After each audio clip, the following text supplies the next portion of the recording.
de competência do município. E o intermunicipal, né, é uma luta muito grande. O Poder Legislativo que tem lutado junto com a gente, com a população, né, para tentar melhorar.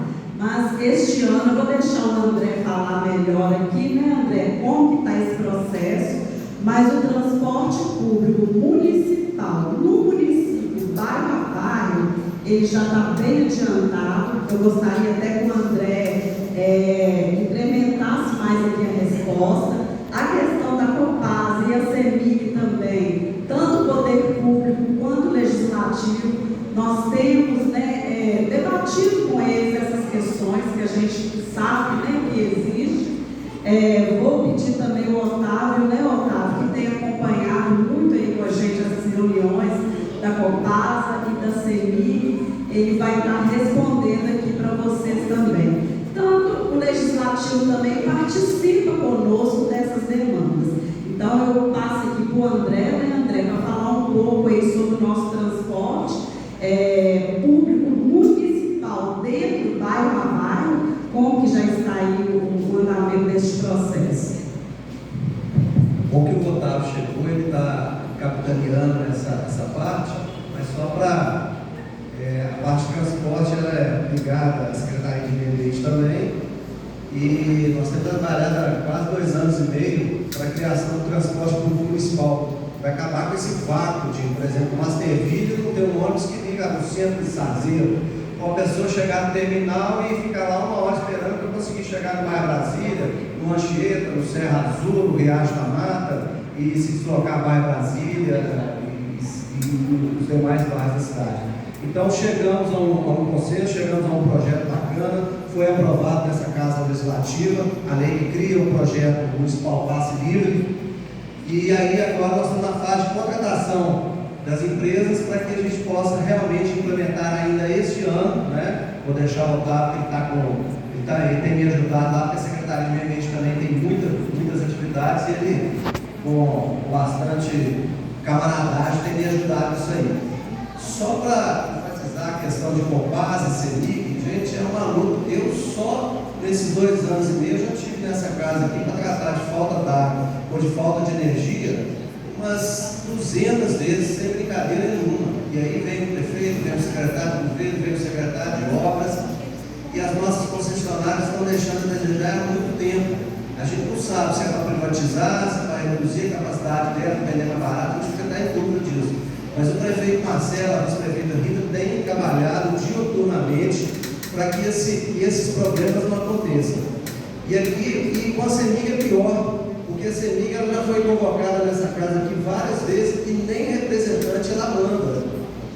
Nem representante manda para discutir esses problemas sérios que o senhor do Masterville tem falado, inclusive na audiência pública sobre a Lagoa, ele deixou bem claro isso, o descontentamento junto à promotoria, junto à Copasa, né? A CEMIG não estava presente, mas a gente tem trabalhado realmente para que isso não aconteça. Algumas obras foram feitas, né, de interligação, faltam outras para serem executadas, e a gente espera que num período mais breve possível, isso não seja fruto mais de reclamação. E também não é só do município de Sazeiro, vira e mexe a região metropolitana toda, problema de falta d'água e problema de queda de energia, que estraga equipamentos nossos, que impede o funcionamento de uma estação elevatória de esgoto. Nós temos 2 no Masterville, ou de água. Então, assim, a gente tem trabalhado e realmente não tem um dia que a gente não recebe uma queixa deste tipo de serviço. Boa noite a todos. Primeiramente, eu gostaria de pedir desculpas pelo atraso. Eu fui junto a minha esposa numa consulta médica em Belo Horizonte. Eu peguei um trânsito de sexta-feira no Amazonas. E eu gostaria de parabenizar o ZUL, que é o Rede de Sustentabilidade, pelo simpósio, pela oportunidade de a gente poder estar fazendo um debate saudável sobre a nossa cidade, um diagnóstico do que a gente já chegou até hoje, e discutir também sobre o futuro, a parte de política. Eu acho que é importante a gente ter esses momentos para a gente debater, porque eu faço muito quando a gente tem as LDOs, num momento assim que a gente tira uma boa ideia, ou que a gente consegue corrigir alguma coisa que está precisando, que às vezes a administração não está enxergando, população está com os olhos mais próximos do problema, né? Então, aproveitando a oportunidade, ele levantou 3 temas. Eu acho que o André falou bem aqui do nosso programa que a gente tem com as concessionárias, né? Para quem não sabe, a Copasa e a CEMIG são empresas concessionárias, né, do monopólio através do Movimento de Minas, do Estado. Praticamente todo o Estado depende ou da Copasa ou da CEMIG. São raros os casos que a cidade consegue fazer abastecimento de água ou, né, esgoto ou energia sem depender dessas 2 empresas, né? A gente teria que ter uma fonte de água potável no município para a gente poder sair da Copasa. Seria uma das formas. A Pará de Minas conseguiu fazer isso, né? Mas eles têm a fonte de água lá. Nós não temos. A gente depende da represa do Rio Manso, do qual quem é detentor do direito lá da represa é a Copasa, né? E ela também é detentora das adutoras, né, que trazem a água para a nossa região.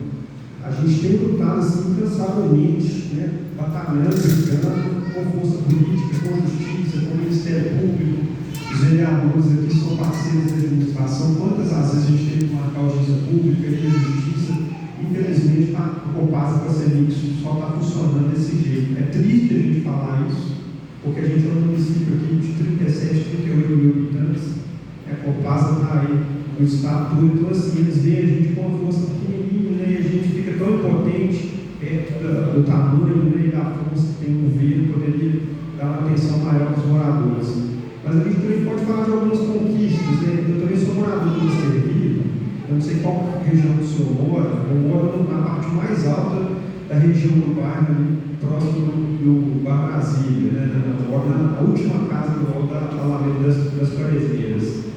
Teve uma obra que a gente fez comprando a Copasa e ela foi concluída, que é a ligação da adutora, uma adutora nova, até aquela caixa d'água do Bandeirinhas. Para quem passa ali no sentido Betim, é uma caixa d'água azul grande ali. Então foi construída uma adutora nova, ela passou, atravessou a estrada, ela veio e ela já está conectada no nosso sistema. Ela ainda não está chegando em todos os bairros. Por quê?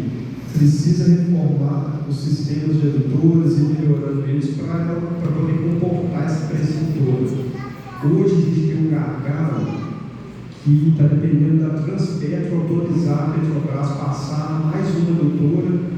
Ela tem que passar e cruzar com os canos de gás de óleo da Petrobras, e aí é uma burocracia enorme. Isso vai dar mais uma melhorada. E lá na nossa TV a gente tem um problema que junta a CEMIG e Copasa, porque as estações de bombeamento, tanto de esgoto quanto de água, dependem de energia.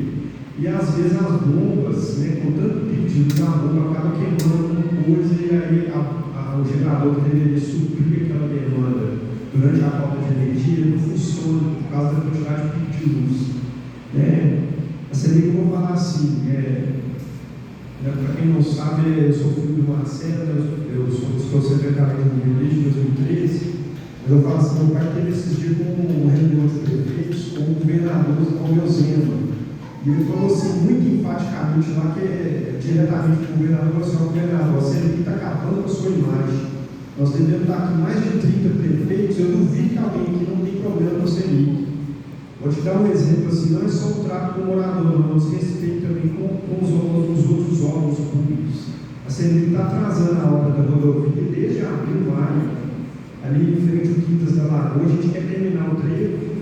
Desde maio a CEMIG está adiando uma retirada de 3 postes de luz para a gente poder terminar o trevo lá e dar segurança para a população. Então, assim, o trato dessa empresa com a população e com os outros órgãos públicos, talvez porque a gente vai numa prefeitura pequenininha, uma câmara pequena, eles não têm o trato dele de respeito. Então, assim, eu não sei se a solução é privatizar, se a solução é colocar outra empresa junto para poder fazer concorrência, mas a CEMIG e a Copasa é uma grande decepção para nós, né? E aí o transporte público, eu acho que ele vem caminhando junto, né? A Rita falou bem aqui, hoje, até hoje está dizendo, a gente não tem o nosso transporte público municipal. Por quê? A gente tem pesquisas e os nossos levantamentos é que 70% das pessoas que utilizam o transporte público hoje em fazer né, de 60% a 70%, utilizam para poder deslocar para fora da cidade. E a partir do momento que o ônibus sai do município, o poder de fazer a licitação e contratar uma empresa, ele sai da prefeitura e passa para o Estado. Tá? Como que é esse processo? Antigamente era CETOP. Esse contrato atual que tem com a Sanitu é de uma licitação, se eu não me engano, do ano de 2008. E ela vai ser vigente até 2038. Então, assim, para o município, a gente já levou demanda várias vezes. Essa demanda não vai servir. Eu já devo ter feito uns 15 ofícios lá em nome do prefeito. Já passou cerca de 3, 4 secretários de transporte estadual. Todos receberam a demanda da gente fazer uma experiência que eles não concordam, uma experiência da gente ter uma linha saindo do terminal, essa linha saindo do terminal, passando pelo bairro da Masterville, dando sequência direta para a população não ter que fazer um percurso negativo.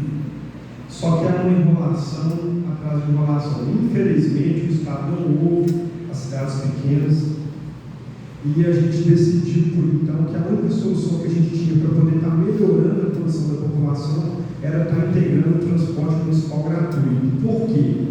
Se a gente fosse fazer cobrança, a gente não conseguiria fazer integração, a não ser que a gente fizesse igual a INTE fez, pegar o recurso público e entregar para a Sanitu.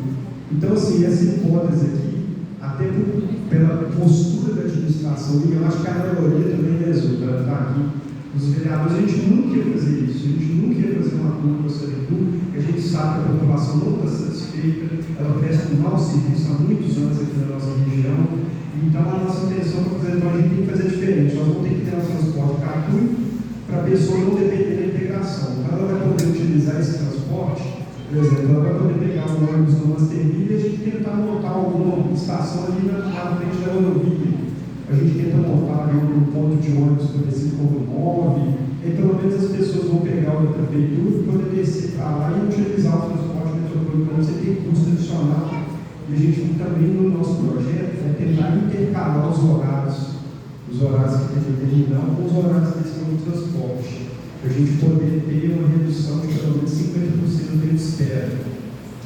Então, são as nossas propostas. O André falou um pouco aqui, a ideia do nosso projeto final é contar com um circular que vai dar a volta da cidade, passando em todos os bairros e no centro, e a gente tem em torno de 5 linhas que vão fazer esse trajeto bairro-terminal, sempre intercalando com o horário do transporte metropolitano. Qual que é a nossa ideia? A gente está num ponto assim, de assinar contrato para um projeto piloto. A gente não vai chegar e vai implementar todo de uma vez, a gente vai fazer um período de teste de 6 meses. Esse período de teste vai ser importante para a gente ir ajustando os erros, ouvir a população. Olha, está melhor aqui. Essa rua que está bom de passar, precisa passar na outra, precisa ajustar horário, aumentar ônibus. Então a gente está com a intenção até de soltar essa divulgação nas próximas semanas, para a gente poder estar iniciando esse projeto piloto agora em dezembro. Como acrescentar? Esse projeto piloto seria ônibus convencionais ou micro? É a BT, né? É um micrão. Ele não chega a ser aquele ônibus grande, 50 lugares, mas também não é aquele pequeno de 29, 30.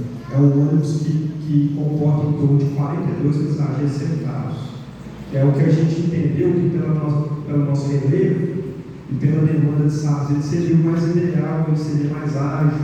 Então, eu tive essa colocação em algumas reuniões passadas, eu parei de participar, porque eu tinha pensado, vamos sair do lugar. Micro-ônibus, ele é um veículo mais ágil e manutenção mais barata. isso.